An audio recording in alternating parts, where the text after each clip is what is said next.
Tá funcionando. Tá tudo funcionando. Então, eu conheci esse ser maravilhoso que é a Adriana e a gente vai falar um pouco hoje sobre o nosso momento de vida, né? 41 anos, 3 filhos, uma bagagem de vida, uma imigração aí, né? Vim para Portugal há 8 anos. O que eu sinto nesse momento assim da minha vida? Eu tô passando por vários processos terapêuticos.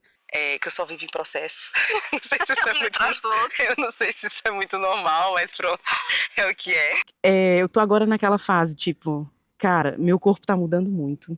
Eu tô derretendo. Eu sempre fugi do ginásio, sempre. Sim. E eu acho que agora não tem mais como fugir. Porque tá derretendo tudo, tá tudo muito flácido. Não é só questão de estética. Eu sinto mesmo que não tá muito funcional, ou Sim. seja, eu não tô Isso. com a minha energia lá em cima. Então, aí entra aquelas partes, né? Tipo, ai, será que é perimenopausa? Só que aí eu não quero entrar em reposição e fazer reposição só porque sim, ou tomar a vitamina só porque sim. Porque eu acho assim, eu tô com uns hábitos bem horríveis. Sendo bem sincera. Autoconsciência é a primeira coisa. Obrigada, porque já é o caminho, né? Então eu tenho consciência que tem alguns hábitos que eu vou precisar eliminar da minha vida e vou precisar colocar outros hábitos para eu poder começar a me sentir melhor, porque eu não tô me sentindo bem. Eu tô numa montanha russa. Assim, do nada é normal a gente querer começar a chorar, assim. Eu falei assim, mas eu não tô deprimida.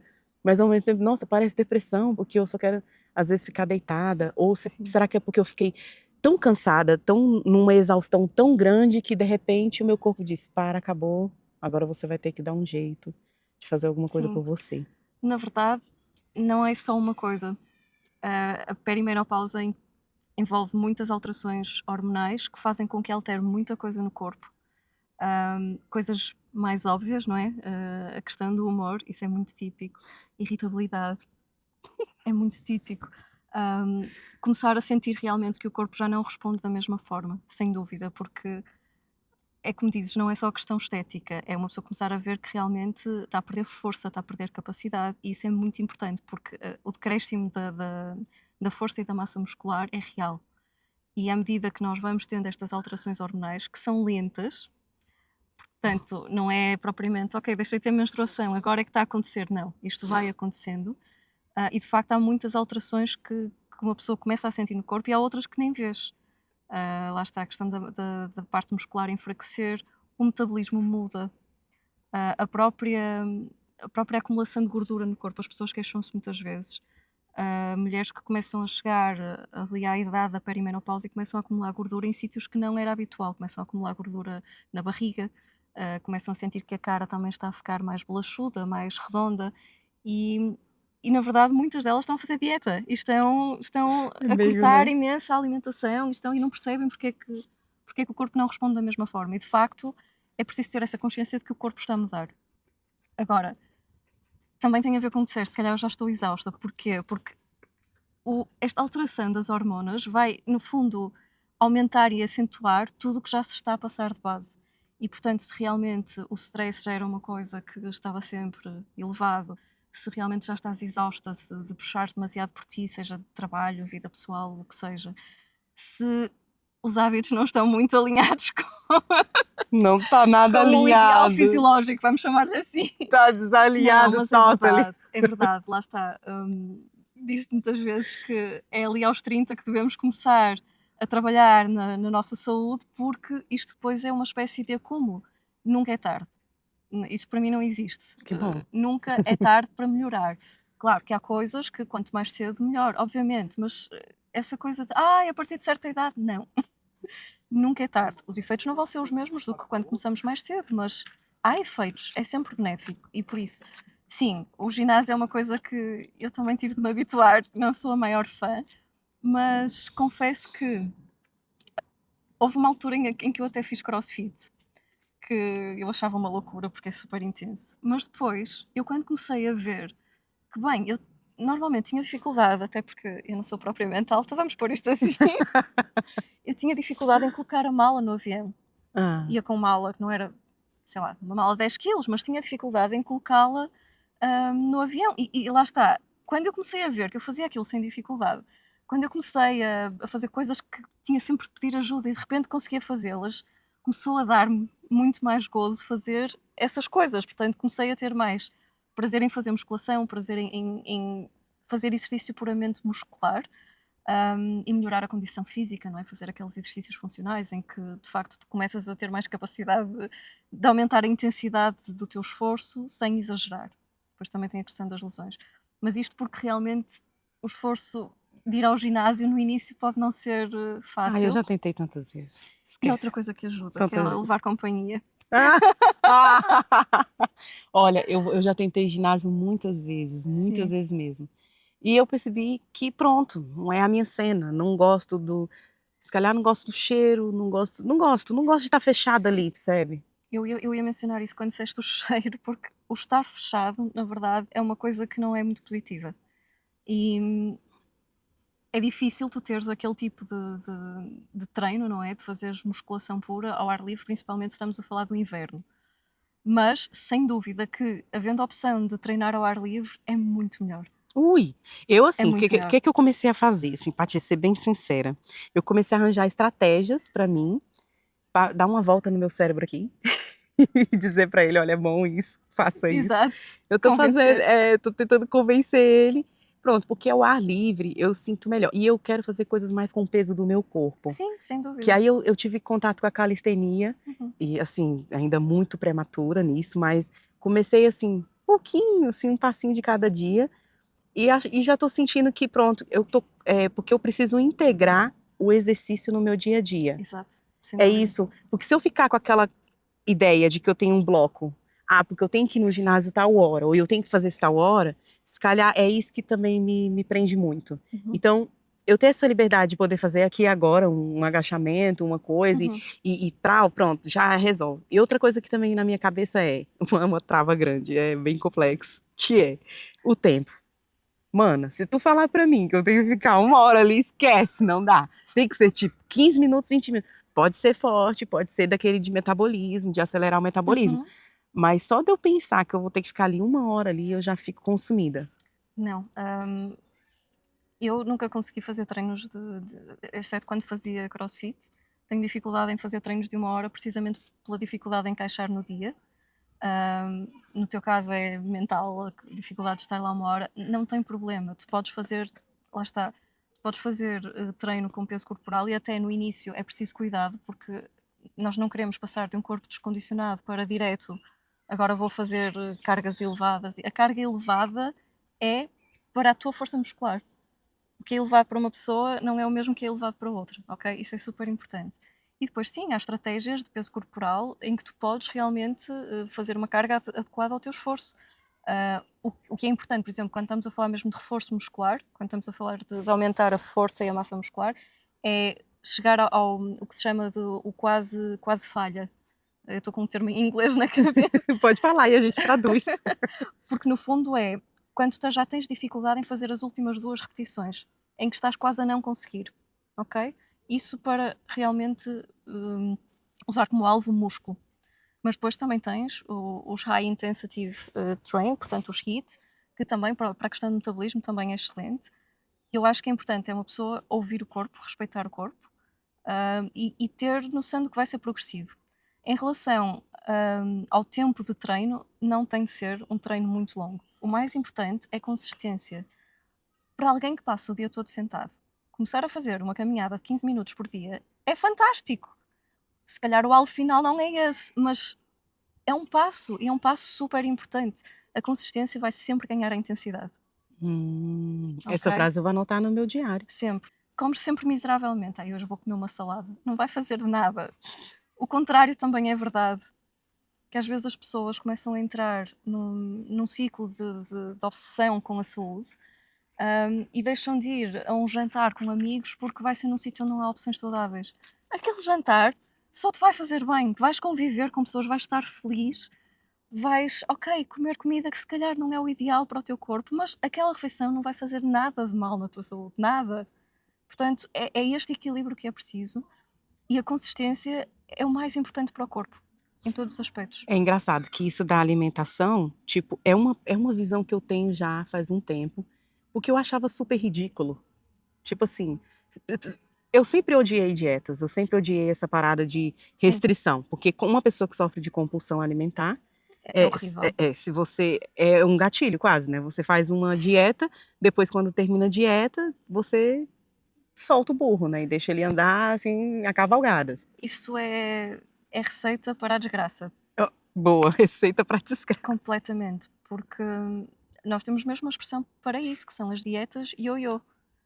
É o que tu vês, e eu como trabalhei em nutrição na Bélgica, eu vi isto acontecer constantemente. A maioria dos casos de obesidade, principalmente em mulheres, são de subidas e descidas de peso ao longo da vida. Mas não é subida de 2 quilos, descida de 3, não, estamos a falar de 10, às vezes 20 quilos, perdas de 15 quilos, recuperação de 17, 18 quilos. Isto o que é que faz ao corpo? Quando tu fazes uma dieta muito restritiva, principalmente porque muitas vezes, por uma questão cultural e social, as mulheres fazem mais restrição alimentar e não apostam tanto no exercício, ou se forem fazer exercício para perder peso, fazem essencialmente cardio, corrida, bicicleta, etc. Uhum. O que tu vês é, durante a perda de peso, elas vão perder imensa massa muscular. Porque toda a perda de peso implica uma perda de massa muscular. É impossível, tu não podes perder só gordura. Hum. E portanto, o que acontece é que durante esta perda de peso vai haver uma perda de pelo menos 30% de massa muscular. Normalmente é mais porque não estão a fazer musculação ou qualquer tipo de exercício que mantenha a saúde muscular. E depois, quando elas entram em total desespero de já não consigo fazer mais esta restrição, em que o corpo já se habituou que está a passar fome, de repente começam a comer Aí tudo e esquece. mais alguma coisa E vai embora. e não vão fazer exercício. Aí é. E Ou isso é uma seja, coisa isto, que imagina alguém que perdeu 10 quilos e que perdeu, vamos dizer, 30% a ser simpática de massa muscular e depois recupera 15 quilos. Aqueles 15 quilos são de massa gorda. ui, meu Deus. Alguém que faz isto continuamente durante a vida, mesmo com pesos mais ligeiros, vamos dizer, vá 5 quilos, perda e ganho, principalmente não havendo um acompanhamento lá está, uma dieta variada, de ingerir proteína suficiente, hidratos de carbono suficientes, porque as pessoas também acham que hidratos de carbono é veneno e não é. É o vilão. Mas isto acontecendo, vamos ter uma dificuldade tremenda em depois regular o metabolismo desta pessoa, porque os músculos são essenciais para a regulação do metabolismo, e vamos ter uma dificuldade imensa em fazer esta pessoa perder tanta gordura, porque lá está, foi um acumular progressivo. Faz sentido. E é por isso que dietas no sentido restritivo, de tu passares fome, de tu te privares de nutrientes essenciais para o teu dia, nas quantidades essenciais, só vai trazer problemas. E por isso que a reeducação alimentar para mim é o caminho, assim, ela é lenta, eu não vou dizer Sim, que é algo pronto, que a gente começa muito pouco, muito de pouquinho, muito lento, fazendo substituições inteligentes e até depois exatamente. ficam meio que automáticas. Eu já percebi que eu tenho que alguns alimentos eu tenho que não levar para casa simplesmente, porque se eu levar para casa, eu sei o destino deles, né, final. Sim, sim. Isso, Então isso é daquelas coisas. Há 3 regras para fazer compras. A primeira é planear refeições. Não tem de ser ao milímetro, mas planear, ok, quero fazer, nem que seja, por exemplo, se há dificuldade em planear para a semana toda, planear para 3 dias. Mais ou menos o que é que vou fazer para almoço, jantar, para cada refeição, que é para saber o que é que vais comprar. Ou seja, primeiro planeias, depois fazes uma lista de compras, certo? A lista de compras não deve ter essas essas quitutes. tentações, vamos chamar tentações, ou seja, coisas que tu sabes que são excepcionais na alimentação, não são proibidas, são excepcionais e que já sabes que não são boas para a tua saúde e que tu gostas, por isso, longe da vista, longe do coração. Ai é. É Não se o que os compra olhos essas não veem, o coisas. coração Pronto. não Portanto, a sente. lista tem de ser bastante precisa para tu saberes o que é que vais comprar sem andares a passear no supermercado. Vais diretamente aos sítios onde tens as coisas que queres comprar. E a última regra, que também é uma regra de ouro, não vais ao supermercado com fome. Ah, pois. Isso eu Porque aprendi a duras isso penas. podes ter muita força de vontade, mas se vais ao supermercado com fome, e depois eles agora têm cada vez mais a pastelaria fresca, o pão quente, aqueles cheiros, os fritos acabados de fazer, vai dar asneira. Vai dar ruim, vai dar ruim. Mas é esse lance da alimentação, do convívio com as pessoas, eu também tenho essa mesma ideia, de que essa privação, ela é desnecessária. Eu tenho uma amiga maravilhosa, Andreia, beijinho pra você, amor, você é uma admiração muito grande aqui no meu coração por você. quando a gente vai fazer nossos convívios, a Andréia, ela faz crossfit. Então Uhum. ela, pronto, tá, ela teve um resultado brutal, assim, em todos os Sim, aspectos. Então, só que em todos os convívios eu nunca vi ela com frescura para comer nada. Ela pois, come o que o grupo, tipo, a gente vai para um lugar e aí ela come livremente, assim, ela come mesmo, ela curte aquele momento. E eu achei muito lindo exatamente. isso, que eu falei, caramba, é engraçado, mesmo ela sendo uma pessoa muito, né, certinha na atividade dela e tudo, mas ela não perde nada com isso, porque ela tá ali no convívio, ela não se priva. Então eu falei assim, olha, se calhar esse é um caminho Sem dúvida. legal do que ficar aqui, eu não vou sair porque isso, ou sai e fica sendo aquela pessoa do grupo insuportável, que ninguém pode escolher o restaurante porque o alecrim dourado é, só come, pronto, só come um determinado tipo de comida, né? Eu respeito todos os veganos, todos os vegetarianos, todos os anos que tem por aí, mas quando a gente está em grupo, quando a gente está em convivência, acho que o mais importante é mesmo a comunhão, é o rir, é Sim, comer sim. junto à mesa, é falar de coisas e não ter essa seletividade, né? Sim, sem dúvida. Eu aqui, pronto, claro que tu tens pessoas que têm opções alimentares por razões filosóficas e tens pessoas que têm restrições de saúde na alimentação. Pronto, aí são casos especiais em que é preciso pensar um pouco como contornar. O que eu estava a pensar até era mais na questão de, lá está, por exemplo, tens uma amiga que faz desporto e que tem muita preocupação com a sua saúde e que não deixa de participar num convívio e de fazer uma refeição que ela gosta e que, ok, não vai dentro daqueles parâmetros que é o ideal para a sua saúde, mas que não vai estragar a consistência que ela tem no seu dia a dia. Exato. E depois há outras coisas que eu tenho-me apercebido que tu consegues fazer cedências sem deixar de fazer as coisas que tu queres. Por exemplo, eu quando estive a trabalhar em nutrição clínica, fiz questão em adaptar os planos à vida das pessoas. Portanto, não fazer aqueles planos alimentares, pronto, que isso é o trabalho dos nutricionistas, dietistas, aquele plano alimentar em que te dizem especificamente o que é que vais comer em cada refeição. Não, o que eu faço é uma educação alimentar. E lembro-me perfeitamente de uma doente que tive na Bélgica, que gostava imenso de viajar, portanto, ela e o marido estavam reformados e faziam, no mínimo, 6 viagens por ano, com amigos. E eu achei aquilo maravilhoso. Eu, olha, eu adoro viajar e que bom que É o vocês sonho de fazem isso, vida. porque isso dá imensa saúde. Quer dizer, é uma coisa que eles adoram fazer, fazem com amigos, têm experiências novas. Isto é uma coisa maravilhosa para o envelhecimento saudável. E, e o problema dela é que tinha muita dificuldade em depois recuperar o peso que ganhava nas férias, porque Itália e França e depois, aqueles locais de praia cheios de marisco e de coisas boas e de bolos maravilhosos e claro que eu entendo isso tudo. Agora, ponto número um, por favor não deixe de viajar, ok? Não vamos fazer disto um problema, porque isto é maravilhoso para a sua vida. Agora, em viagem, há maneiras de contornar esse ganho de peso excessivo, por exemplo, ok, o vinho em certas zonas é muito bom, concordo, percebo quem aprecia, mas há necessidade de beber vinho 2 vezes por dia? Quantos copos é preciso beber a cada refeição? Se calhar, ok, vamos optar por apenas uma refeição com vinho e por que não beber apenas um copo e acompanhar com um copo de água ou com uma água gasificada, se for mais agradável para essa pessoa. Portanto, alguma coisa que corte ali, um chá frio, para intercalar um pouco com o vinho. Pronto, é uma opção. Há pessoas que isto é uma opção, outras não. Ok, em férias, se calhar, não vou ao ginásio, não precisa de ir ao ginásio, mas vai ser mais ativa, se calhar, porque não fazer caminhadas, porque não até fazer uns exercícios no jardim ou fazer qualquer coisa. Às vezes, até encontramos em sítios de praia aulas gratuitas de yoga, de pilates, coisas que são possíveis de fazer de uma forma agradável, sem estar a privar-se de aproveitar as férias, não Daquele é? De estar momento. deitada na praia, de estar numa esplanada durante uma tarde toda, não tem problema.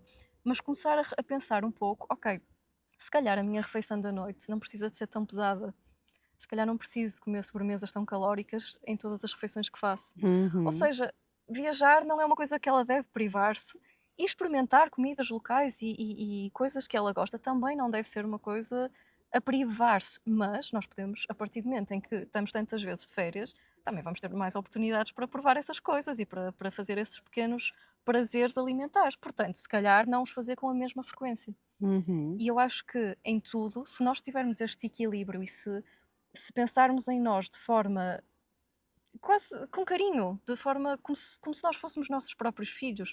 Nós não queremos privar-nos do prazer da vida, mas nós também não queremos estar a destruir o nosso corpo e a nossa saúde, porque isso vai ter consequências na forma como nós vivemos. Pois. E é isso que eu acho que é importante, a partir do momento em que nós entendemos melhor como o nosso corpo funciona, como a nossa psicologia funciona. Por exemplo, tu sabes que para ti estar 1 hora num ginásio fechado seria uma coisa que não ia ser sustentável. Portanto, vamos arranjar soluções que sejam sustentáveis. E quando nós começamos a perceber isso, e quando começamos a conhecer, ok, o que é que realmente faz diferença para a saúde e o que é supérfluo, passamos a ser autónomos e passamos a conseguir aplicar esses hábitos independentemente de quanto a nossa vida mude. E é uma coisa que Uhum. eu acho que era importante passarmos às pessoas, porque hoje em dia, com esta questão online enfim, de se vender todo o tipo de produtos Ai, e de Senhor. programas de saúde e etc., eu acho que o que se vê muito é a criação do medo É. e a criação de dependência. Eu vejo muito isso na internet hoje, a cultura do medo mesmo, né? Sim, É medo de não estar saudável, é medo de, sei lá, de ter uma doença, ou seja, tá tudo na base do medo. sim, Aí você já percebe que tudo que tá na base do medo já começou ali errado, né? Porque sim, se eu tô na base do medo, tudo que eu vou fazer é na base do medo. Não é uma liberdade, não há sim. uma espontaneidade. Então acho que esse é um ponto muito importante, assim, para a gente estar pensando e as pessoas também que estão assistindo também esse conteúdo terem essa ideia de que equilíbrio é tudo. É, sim. Equilíbrio é tudo. Tá passando até um caminhão aqui agora, bem equilibrado. Para se equilibrar.